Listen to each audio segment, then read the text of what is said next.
Noda putih aneh pada pisang bisa jadi pertanda kalau kamu perlu segera membuangnya. Kemungkinan itu adalah sarang laba-laba pengembara berhasil.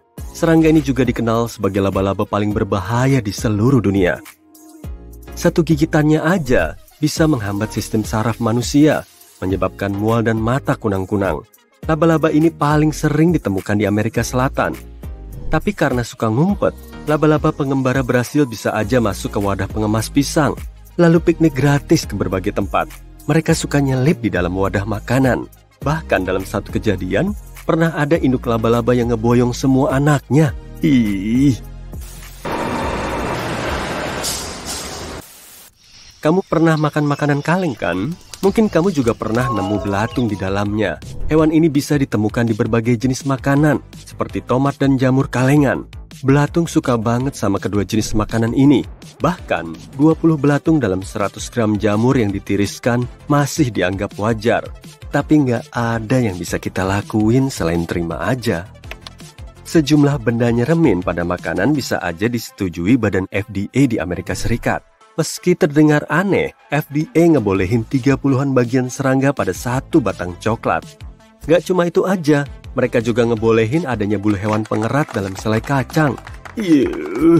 Meski selai kacang termasuk produk yang mendapat pengawasan terbaik dari FDA, sejumlah bulu di dalam selai dianggap wajar. Oke, coba uji intuisimu ya. Pertanyaan pertama, dalam satu wadah selai apel, berapa persen jamur yang masih dianggap aman oleh FDA? Nggak begitu banyak kok, 12% jamur masih bisa diterima. Pertanyaan kedua, dalam satu wadah selai ceri, berapa persen jamur yang masih dianggap aman? Jawabannya 30%. Pertanyaan terakhir, gimana dengan selai blackcurrant? Selai blackcurrant yang mengandung 75% jamur masih dianggap aman oleh FDA. Jadi ngeri nih kalau mau mengonsumsi selai. Selain baik untuk kesehatan, brokoli juga bisa berisiko. Bukan berarti kamu harus ngejauhin brokoli ya, tapi ini bisa jadi pengingat agar kamu selalu ngecek. Apa jadinya kalau di sela-sela brokolimu ada serangga berbahaya? Mungkin di situ ada laba-laba black widow? Gigitannya memang nggak separah laba-laba pengembara berhasil, tapi masih terbilang parah. Bahkan ada pria asal Ohio, Amerika Serikat yang nemu laba-laba ini dalam brokoli. Untung kisahnya berakhir baik. Jadi pria ini menghubungi suaka hewan lokal, lalu Another Chance Sanctuary Ohio mengadopsi laba-laba itu. Mereka juga menamainya dengan brokoli. Wah, berarti laba-laba juga bisa diadopsi. Ho ho ho, sebentar lagi Natal.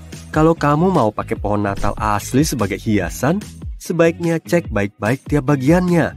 Kali aja ada benda mirip bunga pinus sebesar kacang walnut di sela-sela daunnya.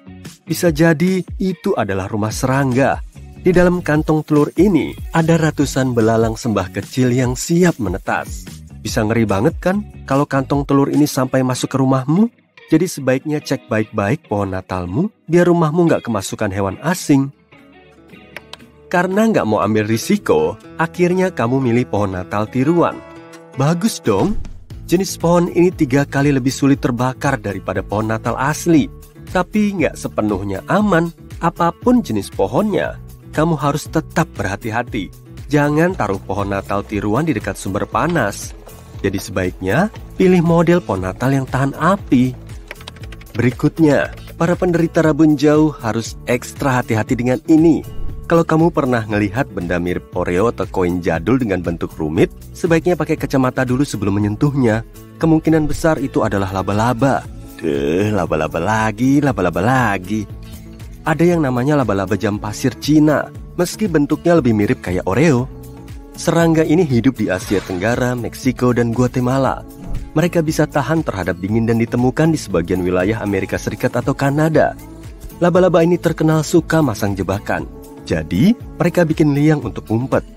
Saat mendeteksi adanya gerakan, laba-laba ini langsung mukul. Liangnya juga bisa melindungi laba-laba dari tawon. Kita bisa bernafas lega karena tubuh manusia terlalu gede untuk dimasukin ke liang laba-laba. Laba-laba ini juga nggak beracun bagi kita. Untung aja ya. Widih, ada yang tiktokan tuh. Saatnya ngelurusin mitos di TikTok. Jadi, belakangan ini sempat ada video viral soal stroberi yang direndam di air garam. Di video itu terlihat ada serangga mirip cacing di permukaan stroberi. Tapi nggak semua stroberi dihinggapi larva kayak gini ya. Buah ini perlu diperiksa dan direndam dulu sebelum dikirim ke pembeli. Ada juga lalat buah yang kelihatan agak beda. Kalau kelamaan ditaruh di kontainer, buah ini bisa dihinggapi lalat buah yang naruh telur kecilnya di situ. Lalu, telur ini berubah jadi larva dan lalat buah baru. Jadi intinya, lalat buah ada di mana-mana. Bisa ada di supermarket, toko kecil, atau di dalam rumah. Kemungkinan besar, kamu juga menelannya saat makan stroberi. Hitung-hitung buat protein alami kan? Tapi larva tanaman nggak membahayakan manusia. Kamu juga nggak perlu merendam stroberimu dengan air garam. Cuci aja buah ini sampai benar-benar bersih. Sebaiknya jangan konsumsi beberapa buah yang masih mentah, misalnya leci. Meski kelihatan biasa aja, leci bisa cukup membahayakan. Dan kalau buah ini dikonsumsi sebelum matang, toksinnya bisa tertelan. Akibatnya, kadar gula darahmu bisa turun drastis. Bagi orang yang memiliki kondisi kesehatan tertentu, konsekuensinya bisa kurang menyenangkan. Mereka bisa mengalami demam atau efek yang lebih parah. Jadi sebaiknya makan leci yang udah matang aja. Kalau menurutmu, bintik hitam pada apel menandakan buah nggak bisa dimakan, berarti kamu keliru. Bintik hitam ini sebetulnya masalah kosmetik yang berupa jamur, tapi nggak membahayakan. Kamu cuma perlu menggosok bintik ini sampai hilang atau mengupas kulitnya sebelum mengonsumsi apel. Jangan langsung dibuang. Hati-hati ya, kalau kamu beli salmon yang ada telurnya, kemungkinan besar rasanya kurang enak. Salmon dari Samudra Pasifik biasanya bertelur di air tawar. Jadi mereka harus bermigrasi saat mau bertelur. Tapi setelah sampai di air tawar, semua sistem di tubuh salmon berhenti berfungsi dan ikan ini akan berhenti makan. Salmon kayak gini masih bisa dimakan, tapi kualitasnya kurang bagus. Harus gimana ya kalau kapsul putih mirip kepompong kayak gini nempel di kale? Jangan langsung dibuang semua. Buang aja putih-putihnya dan cuci kale sampai bersih sebelum diolah. Tapi kamu juga harus ekstra hati-hati dengan salad kemasan. Meskipun produsennya mengklaim salad ini bisa dimakan tanpa dicuci, sebagian orang telah mengalami gangguan kesehatan karena makan salad kemasan yang nggak dicuci. Akibatnya, mereka harus merogoh kocek dalam-dalam untuk berobat. Minumanmu pernah dihinggapi lalat kan? Jangan-jangan lalatnya lagi renang gaya punggung tuh. Kamu bakal ngabisin minumanmu atau ganti minuman. Kalau minumanmu kemasukan lalat betina, beberapa menit kemudian rasanya akan berubah. Tapi, kalau yang nyemplung ke minumanmu lalat jantan, rasanya akan tetap sama. Jadi, lalat betina punya feromon yang ngeluarin bau busuk. Meski lalatnya langsung dibuang, minumanmu akan berubah rasa. Bahkan, 1 nanogram feromon aja udah cukup ampuh. Kayaknya ribet juga ya harus ngecekin jenis kelamin lalat kayak gini. Biar lebih gampang, sebaiknya ganti aja minumanmu. Meski nggak membahayakan perut kita, lalat tetap menjijikkan. Nah, saatnya meregangkan kakimu dan berjalan-jalan di taman.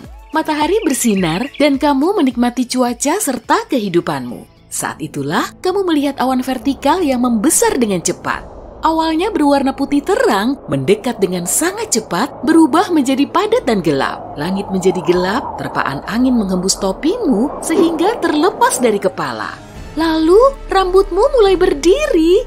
Itu pertanda kamu harus berlari menyelamatkan diri, kamu nyaris disambar petir. Pada saat ini, muatan positif meningkat di seluruh tubuhmu. Muatan itu akan mencapai bagian badai yang bermuatan negatif. Jika kamu tidak bereaksi cepat, kedua muatan akan bertemu dan akan berakhir buruk bagimu.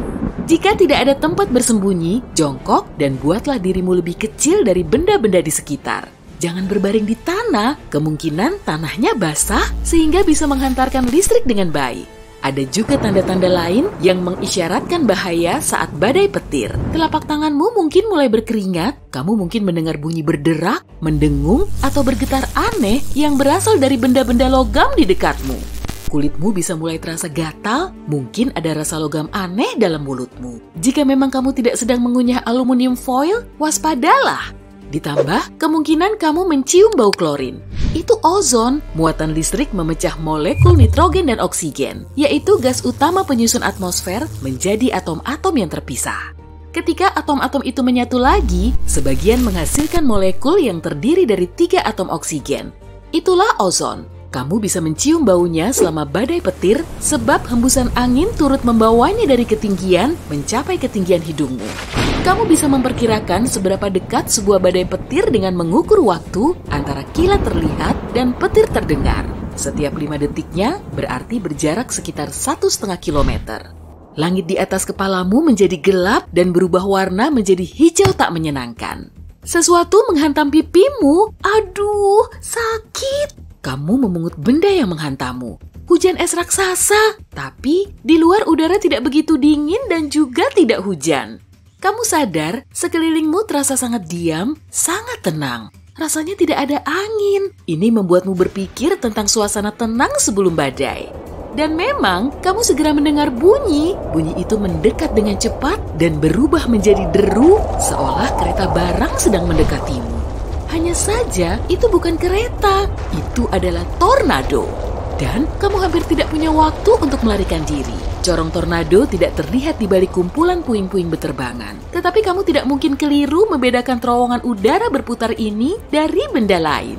Jika saat tornado terjadi, kamu sedang berada di jalan, menjauhlah sejauh mungkin dari mobilmu. Ini akan mencegah kendaraan itu meluncur cepat ke arahmu. Cari parit, tiaraplah di dalamnya. Dan lindungi kepalamu. Jika kamu di dalam rumah, menjauhlah dari jendela, dan kalau memungkinkan, berlindunglah di ruang bawah tanah. Sekarang, kamu berada di tepi laut, berjalan menyusuri pantai sambil menikmati angin sepoi-sepoi. Tiba-tiba tanah di bawah kakimu mulai bergetar. Pasti ini gempa bumi. Keanehan lain yang kamu lihat adalah air surut dari pantai dengan kecepatan luar biasa. Air meninggalkan dasar laut terbuka, terumbu karang, dan bahkan ikan. Saat itulah kamu mendengar bunyi menderu di kejauhan. Tsunami! Dan kamu hanya punya beberapa menit untuk menyelamatkan diri. Segera cari tempat tinggi. Sebuah gelombang raksasa sudah melesat cepat menuju pantai. Itu bukan satu-satunya cara tsunami mencapaimu. Tsunami tidak selalu datang menghempas pantai sebagai sejumlah gelombang raksasa. Tsunami bisa tampak seperti gelombang pasang yang cepat naik. Ia biasanya terjadi karena turbulensi bawah air yang hebat. Ia menarik orang yang berada di bawah permukaan laut dan melemparkan benda-benda berat ke sekitar. Kamu juga bisa melihat air laut bergelembung, berputar-putar, dan membentuk pola-pola aneh. Ini pertanda lain akan datangnya tsunami. Anjingmu gelisah. Ia mencakar-cakar pintu, berlarian di dalam rumahmu, dan mencoba berlindung di sudut. Anjing yang biasanya tenang dan jinak, sekarang melolong dan menggonggong. Cuaca juga sudah kacau dalam beberapa hari terakhir. Satu hari panas dan dingin membeku 24 jam kemudian. Ditambah, sungai kecil di dekat rumahmu berubah menjadi hidup, bergelembung ketika mengalir. Baru ketika gelas-gelas mulai berdentingan dalam lemari mula, kamu menyadari artinya. Bunyi denting itu disebabkan oleh getaran awal, gempa-gempa kecil yang mendahului gempa utama. Gempa bumi sering terjadi dalam rangkaian. Kalau terjadi beberapa gempa lemah, kemungkinan gempa yang jauh lebih besar akan segera menyusul. Beberapa saat sebelum gempa, mungkin kamu melihat sinar biru aneh. Sebagiannya seperti berasal dari tanah, yang lain melayang-layang di udara. Inilah yang disebut cahaya gempa bumi. Berasal dari batuan yang mengalami tekanan sangat besar, cahaya ini bisa dilihat berhari-hari atau beberapa detik saja sebelum tanah mulai bergoncang. Namun begitu, para ahli meragukan keberadaan cahaya gempa. Jika kamu merasa akan terjadi gempa bumi dan kebetulan ada ikan lele dalam akuariummu, perhatikan perilakunya. Para ilmuwan telah membuktikan spesies ikan ini bisa bereaksi terhadap getaran bumi. Ikan itu menjadi gelisah ketika aktivitas seismik tinggi.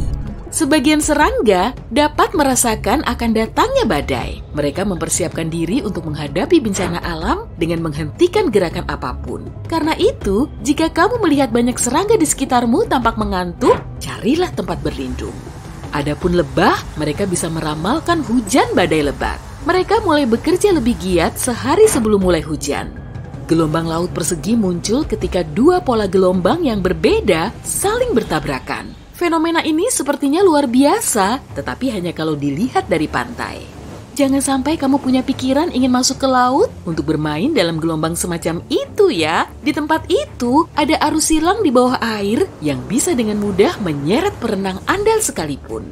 Dan jika kamu melihat gelombang berombak-ombak membawa puing-puing dan rumput laut, tetaplah di luar air juga. Bisa jadi itu adalah pertanda akan datangnya arus pecah yang kuat. Arus ini bisa menghanyutkanmu jatuh ke laut. Jika kamu melihat benda hijau berbau di permukaan laut atau danau, menjauhlah dari air. Bisa jadi itu adalah ledakan populasi alga berbahaya. Kamu tidak dapat mengetahui beracun atau tidaknya pada pandangan pertama.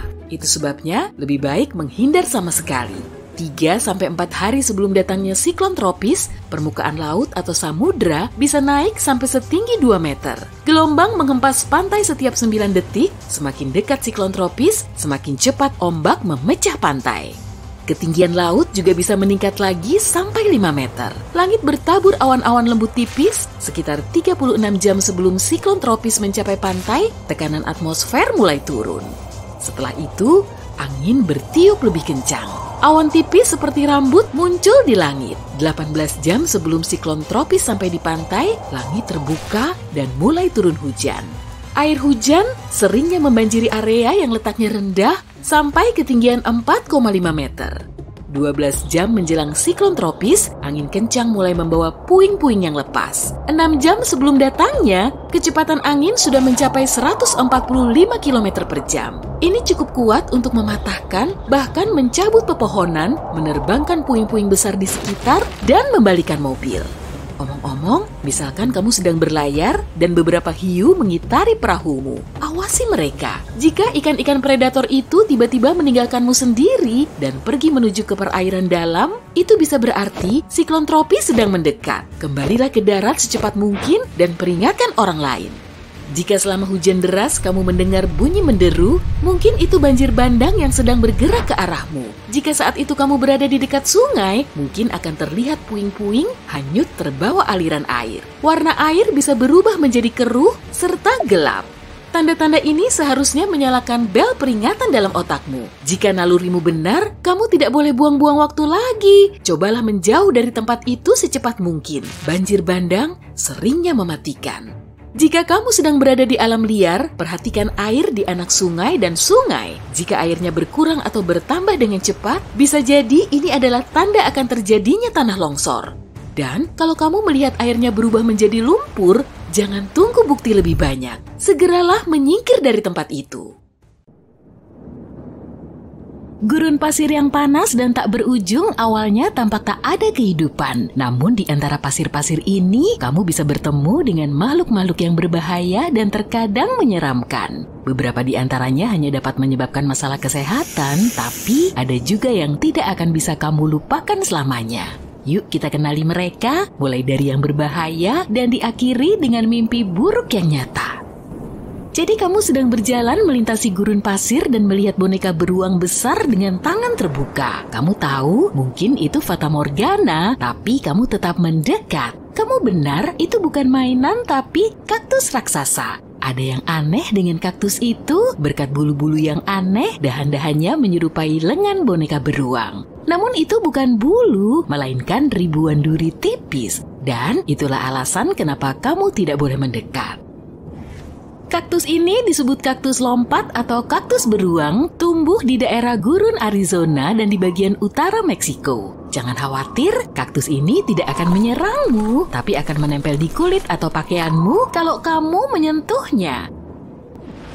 Mantel bulu seperti itu melindungi kaktus dari hewan, membuat bayangan dan menyelamatkannya dari panas. Cabang lateralnya adalah bagian yang paling penting karena melakukan fotosintesis dan mengakumulasi sejumlah besar kelembapan di dalamnya. Jadi, terlepas dari semua bahayanya, kaktus dapat membantu para pengembara gurun. Bahayanya di sini adalah durinya. Kalau kamu perhatikan, akan terlihat bahwa duri-duri itu berbentuk seperti kain. Sekali sentuh, ratusan duri menancap di jarimu. Cukup sulit untuk menghilangkannya, dan duri-duri itu menyebabkan sensasi nyeri yang tidak menyenangkan. Tapi hal yang paling keren dari kaktus ini adalah cara perkembangbiakannya. Tanaman ini mengkloning dirinya di tempat baru. Ketika hewan dan manusia melewati kaktus lompat dan menyentuhnya, sepotong kecil kaktus terlepas bersama dengan jarumnya. Begitu kamu membuang potongan ini ke tanah, kaktus akan berakar dan mulai tumbuh. Tingkat bahaya kita meningkat. Monster berikutnya dari padang pasir sedang berlari ke arah kita. Dan itu adalah burung unta. Banyak yang mengira hewan ini adalah pengecut yang menyembunyikan kepalanya di pasir. Kemungkinan besar kamu akan berubah pikiran kalau kamu cukup beruntung untuk bertemu dengan hewan ini. Biasanya burung unta tidak agresif, tapi kamu harus lari jika mendekati sarangnya. Di sisi lain, kamu tidak akan bisa melakukannya karena burung unta bergerak dengan kecepatan 70 km per jam. Kamu butuh mobil untuk menjauh dari mereka. Burung ini berlari dan menabrak musuhnya dengan dadanya. Ada beberapa kasus ketika burung unta menyerang mobil van dan menyebabkan kerusakan yang signifikan. Tapi, bahaya utama yang dihadirkan burung ini adalah kaki-kakinya yang kuat dengan cakar yang tajam. Burung unta dapat memberikan pukulan yang kuat dengan cakarnya dan bahkan mengalahkan lawan yang rentan. Jadi ya, kalau kamu melihat burung unta di kejauhan, pergilah ke arah lain.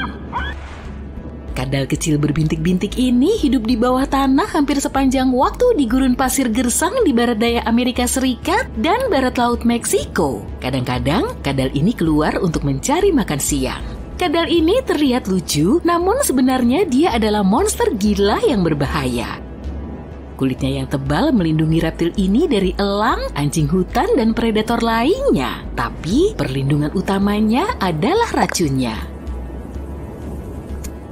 Ular dan laba-laba menyuntikkan bisa menggunakan taring panjang seperti jarum. Monster gila menjepit dan mengunyah mangsanya untuk menyebarkan racunnya. Dan ketika menggigit manusia, ia dapat menutup rahangnya untuk waktu yang lama. Sulit untuk menyingkirkan hewan ini. Orang-orang yang pernah mengalami efek dari racunnya mengatakan bahwa rasanya seperti magma panas yang mengalir melalui pembuluh darah. Meski demikian, kadal ini ternyata berguna bagi ilmu pengetahuan. Para dokter menggunakan racunnya untuk membuat obat diabetes dan obesitas. Waktunya tiba. Sekarang kamu akan bertemu dengan salah satu makhluk paling menyeramkan yang hidup di gurun. Diam dan dengarkanlah kesunyian ini. Tetaplah bergeming. Tidak ada orang di sekitar sini, tapi tiba-tiba kamu mendengar suara mendesis dari bawah. Kamu menundukkan kepala dan melihatnya.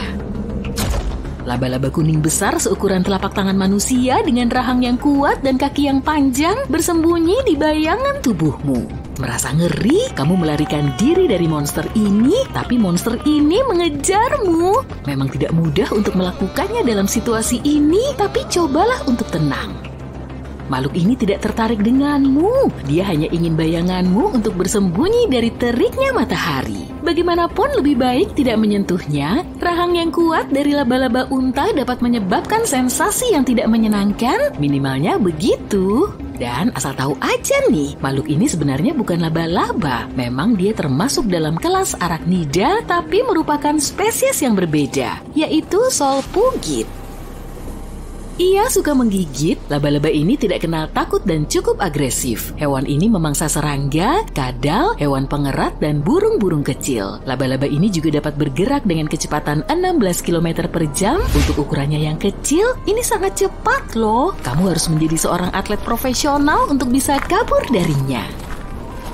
Laba-laba unta paling sering ditemukan di padang pasir Timur Tengah, tapi mereka juga hidup di Meksiko dan barat daya Amerika Serikat. Pelari ini aktif di malam hari dan berusaha menghindari matahari di siang hari. Jadi, mereka selalu memburu bayanganmu. Ngomong-ngomong, nama hewan ini diambil karena mereka sering bersembunyi di bawah bayang-bayang unta. Kamu tidak akan bisa kabur dari mereka di siang hari, dan mereka juga akan mengejarmu di malam hari, terutama kalau kamu membuat api. Laba-laba solpugid selalu berlari ke arah cahaya dengan harapan bisa memakan sesuatu. Beberapa spesies laba-laba ini mengeluarkan suara mendesis untuk menakut-nakuti musuhnya. Sekarang mari kita tenang sejenak dan tinggalkan gurun pasir yang panas. Kita akan masuk ke daerah tropis yang lembab di Tanzania. Di bawah kulit pohon, di daunan yang berguguran, dan di dalam gua-gua yang gelap, kamu bisa bertemu dengan salah satu makhluk paling menakutkan di dunia. Kalajengking cambuk tak berekor. Bayangkan kalajengking besar tanpa ekor dengan tubuh gepeng seolah-olah terlindas sesuatu. Ia mirip dengan laba-laba tapi tidak memiliki kelenjar racun dan tidak dapat memintal jaring. Monster ini tidak bersuara dan cepat, tapi yang paling menakutkan adalah 2 cakar di depannya, 2 kali lebih panjang dari tubuhnya sendiri. Mangsa yang ditangkapnya tidak akan pernah lepas. Kehidupan di dalam gua yang gelap telah merusak penglihatannya sehingga kalajengking cambuk berusaha menghindari sinar matahari. Selama ganti kulit, dia memanjat ke langit-langit dan perlahan-lahan keluar dari kulit lamanya. Bayangkan kamu mengarahkan senter ke sana dan kamu melihat kepompong kecil tempat laba-laba pucat dengan kaki yang sangat panjang merayap. Kalau kamu benar-benar bertemu dengannya, tetaplah tenang dan perlahan-lahan pergi sejauh mungkin. Berhati-hatilah, kalajengking pipih dapat merangkak di bawah pakaianmu dalam sekejap dan menggigit perutmu. Dan masih ada yang lebih buruk lagi nih. Enggak deh, aku cuma ngejok. Si cantik ini adalah salah satu makhluk yang paling menakutkan dan paling tidak berbahaya di antara laba-laba dan kalajengking. Kalajengking ini takut sama manusia dan tidak akan pernah menyerang. Banyak yang menganggapnya cantik dan memelihara kalajengking cambuk di dalam terarium kaca. Kalau kamu mau punya hewan peliharaan seperti itu, awasi dengan cermat agar ia tidak kabur dari rumahnya ya. Jika hal itu terjadi, akan sangat sulit untuk menangkapnya kembali. Dalam sekejap dia bisa masuk ke kolong tempat tidurmu atau melalui celah di lantai. Kemudian dia akan masuk ke rumah tetanggamu melalui sistem ventilasi dan menakut-nakuti orang-orang di sana. Oke, gimana kalau kita ngomongin kalajengking yang satu lagi? Kalajengking ini tidak menyeramkan seperti makhluk lain dalam video ini, tapi ini adalah kalajengking paling berbisa di Amerika Serikat. Ini adalah kalajengking kulit Arizona. Masalahnya kamu bisa melihatnya di padang pasir, di rumahmu, atau di halamanmu. Binatang berbisa yang berbahaya ini merayap ke dalam ruangan dan sering menyengat manusia. 1 kali sengatan saja sudah cukup untuk menimbulkan rasa sakit, mirip dengan sengatan lebah. Namun orang yang alergi bisa mengalami kelumpuhan, masalah pernapasan, dan masalah kesehatan lainnya.